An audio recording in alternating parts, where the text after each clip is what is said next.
Hello दोस्तों, मैं जमील बनारसी। मेरे YouTube चैनल पर आपका स्वागत है। दोस्तों, किसी हिंदी फिल्म के लिए मन्ना डे के गाए हुए एक गीत जिसका मफहूम ये है कि दुनिया की हर खबर लौटकर दोबारा आती है, बस समय और स्थान बदले हुए होते हैं। हिटलर आज भी दुनिया में मौजूद है, बस उसका नाम बदला हुआ है। आज हिटलर का नाम बेंजामिन नेतन्याहू है और जो बाइडेन है।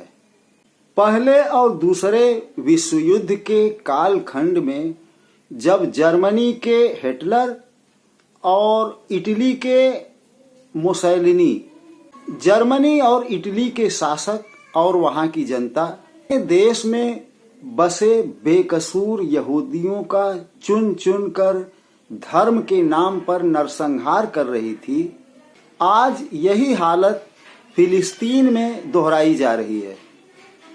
खबर तकरीबन वही है, बस समय और स्थान बदले हुए हैं। इजराइल फिलिस्तीन युद्ध को आज 3 हफ्ते पूरे हो चुके हैं। इसके बाबत पल पल की घटनाओं से मीडिया आपको अवगत कराता रहा है और इसमें रोज एक नया मोड़ भी आता रहा है। आप इस मामले में बहुत कुछ जान चुके हैं। 7 अक्टूबर को हमास ने 500 से ज्यादा मिसाइलें इजराइल पर छोड़कर तकरीबन 1400 लोगों को मारा और घायल किया, मगर इजराइल ने इसके जवाब में 7,000 से ज्यादा फिलिस्तीनियों को बमबारी में मार डाला। इसमें लगभग 3,000 मासूम बच्चे थे, जिन्हें ये भी पता नहीं कि मुझे क्यों मारा जा रहा है। हालांकि बदला हमास से लेना था। हमास का इजराइल आज तक कुछ नहीं बिगाड़ पा रहा है। इस युद्ध के कई शर्मनाक पहलू हैं, यही बताने के लिए मैं ये वीडियो बना रहा हूँ। 7 अक्टूबर को हमास ने इजराइल पर रॉकेट हमला किया। इजराइल ने एक वीडियो जारी किया। इस वीडियो के आधार पर हमारे प्रधानमंत्री नरेंद्र मोदी ने अपना स्टैंड जाहिर कर दिया। बाकी देश अभी कुछ बोलते, इससे पहले प्रधानमंत्री का ट्वीट आ गया। इस हमले को आतंकी हमला बताकर दुख व्यक्त किया और इजराइल के साथ खड़े रहने की बात की। जब दुनिया भर में इनके इस कदम की छीछालेदर होने लगी तो झटपट अपनी भूल सुधार कर ली और फलस्तीन के लिए राहत सामग्री रवाना कर दी। फिर गोदी मीडिया की भी इजराइल में एंट्री हो जाती है। गोदी मीडिया ने पिछले 10 साल में जो प्रोपगंडा फैलाने की अपनी कला विकसित की थी, इजराइल जाकर उसे अपनी प्रतिभा दिखाने का पूरा मौका भी मिला और इजराइल के पक्ष में खूब भ्रम फैलाया। एक टीवी चैनल वाले ने तो अपने काल्पनिक हवाई पुल से भारत की सेना भी इजराइल में उतार दी और नेतन्याहू से मोदी जी को थैंक यू भी बुलवा दिया। नरेंद्र मोदी के इजराइल के साथ खड़े होने के बयान के बाद अंधभक्तों को काफी बल मिला और 2 देशों की आपदा में अवसर तलाशना शुरू कर दिए।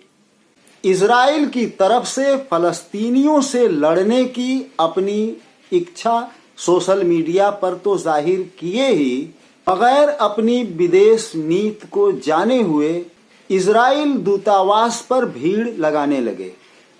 इससे बेहतर था कि भारत सरकार के विदेश मंत्रालय या रक्षा मंत्रालय से लोग संपर्क करते।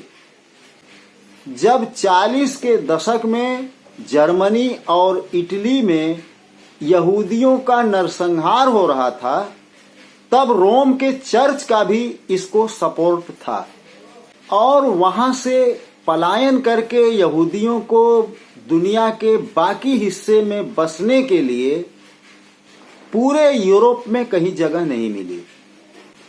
तब इंसानियत के नाते फलस्तीन ने अपना दरवाजा इनके लिए खुला रखा और बसने दिया।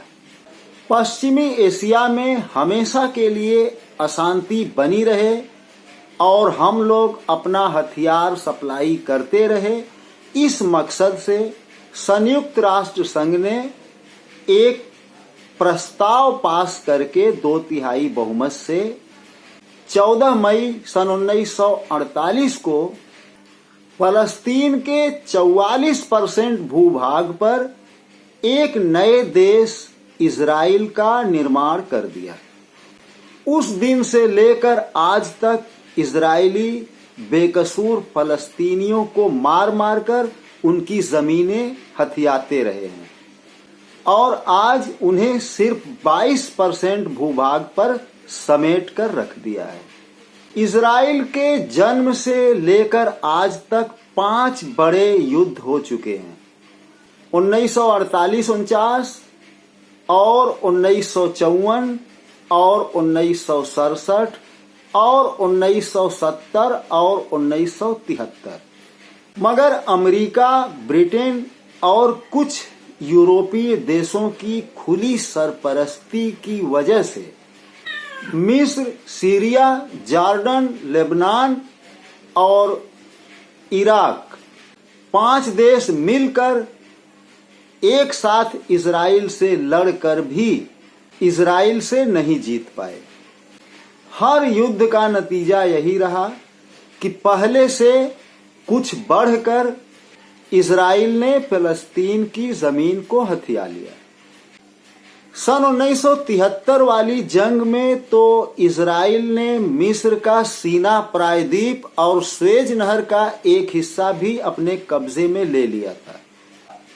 तब उस वक्त रूस ने इजराइल को धमकी दी कि अगर इजराइल ने युद्ध विराम नहीं किया तो हम इजराइल को तहस नहस कर देंगे। बस इसी के फौरन बाद युद्ध विराम हो जाता है, जो अभी तक बरकरार है, और मिस्र के कब्जाए हुए इलाके को इजराइल ने एक समझौते के तहत वापस कर दिया। मगर अब तक निरंतर एक अघोषित युद्ध चलता रहा है।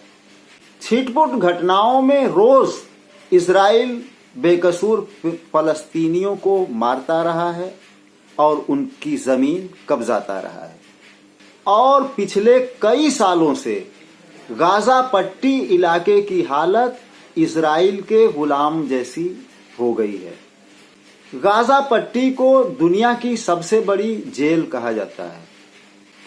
यहाँ की आबादी का एक बहुत बड़ा हिस्सा शरणार्थी कैंपों में रहता है।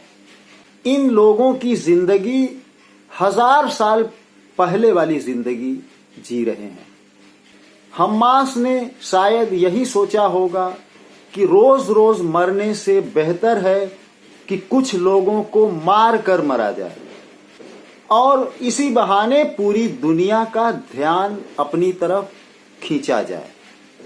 हमास के इस कदम की मैं निंदा करता हूं और मैं गलत समझता हूं। मगर इजराइल ने दुनिया की सबसे बड़ी जेल को दुनिया की सबसे बड़ी कब्रगाह बना डाला। इसकी निंदा दुनिया के कुछ गिने चुने देशों को छोड़कर पूरी दुनिया कर रही है। खुद इजराइल में इसका विरोध देखने को मिल रहा है। हमारे राजनेता महात्मा गांधी से लेकर जवाहरलाल नेहरू से लेकर अटल बिहारी वाजपेयी तक सभी लोग शांति और अहिंसा का पैगाम देते हुए फलस्तीन की आजादी के हमेशा पक्षधर रहे हैं। मगर अभी कल ही की बात है, संयुक्त राष्ट्र संघ में एक प्रस्ताव पारित किया गया। प्रस्ताव ये था कि फलस्तीन में घायलों की मदद के लिए राहत सामग्री, खाने पीने का सामान, दवा वगैरह जरूरतमंदों तक पहुंचने के लिए कुछ दिन के लिए युद्ध विराम हो जाए और इजराइल अपनी बमबारी रोक दे। 120 देशों ने इस प्रस्ताव का समर्थन किया और ये प्रस्ताव पास भी हो गया और 14 देशों ने इसके खिलाफ वोट किया।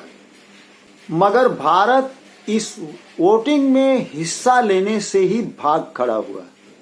यानी भारत ये फैसला नहीं कर पा रहा है कि हम जिन जरूरतमंदों, जिन पीड़ितों को राहत सामग्री भेजे हैं उन तक पहुंच भी पाए या नहीं। सामग्री तभी पहुंचेगी जब युद्ध विराम होगा, बमबारी बंद होगी। ये है भारत की विदेश नीति, जिसको सिवाय अल्लाह के कोई दूसरी हस्ती जान ही नहीं सकती कि इजराइल और फिलिस्तीन मामले में भारत का स्टैंड क्या है। अभी 27 अक्टूबर को दिल्ली के जंतर मंतर में कुछ लोगों ने फलस्तीन के समर्थन में एक शांति जुलूस निकाला था। इनमें 50 लोगों को पुलिस उठा ले गई। अगर भारत अमेरिका और इजराइल को खुश करने के लिए ये दोहरे मापदंड दिखा रहा है तो हमें इसका कुछ फायदा भी तो मिलता दिखाई नहीं दे रहा है।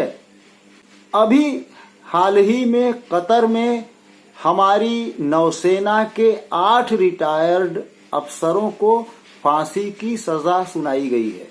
इनके ऊपर इजराइल के लिए जासूसी करने का आरोप था।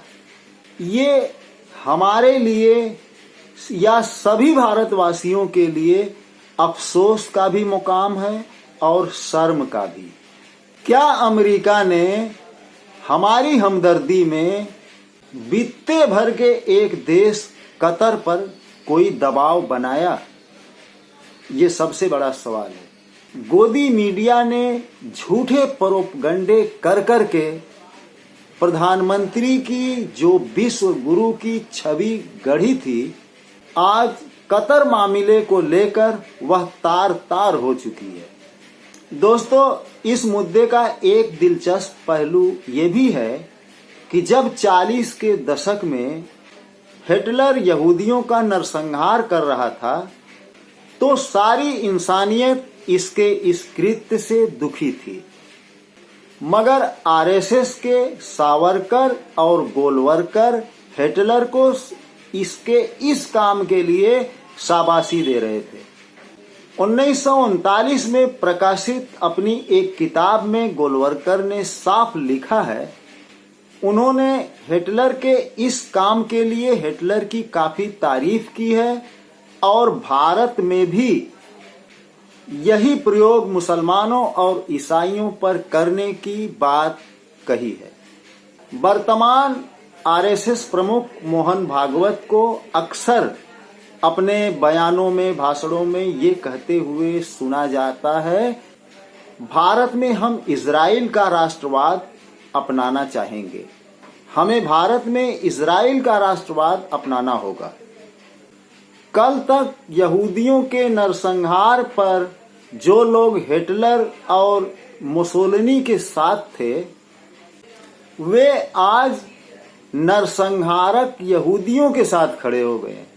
तो ये बात दुनिया देख रही है और दुनिया ये कहने से चूकेगी भी नहीं कि आरएसएस और बीजेपी को नरसंहारक बहुत पसंद हैं और लाशों पर राजनीति करने वाले लोग इन्हें बहुत भाते हैं। दोस्तों, इस क्लिप में बस इतना ही। अगले क्लिप में मैं इजराइल का इतिहास पेश करूंगा, जो काफ़ी खोजबीन करके, मेहनत करके मैंने तैयार किया है। अगर आप मेरा चैनल पहली बार देख रहे हैं तो आपसे गुजारिश है कि मेरा चैनल सब्सक्राइब कर लें और इसे लाइक, शेयर और कमेंट करना न भूलिएगा। मिलता हूं अपने अगले वीडियो में। जय हिंद।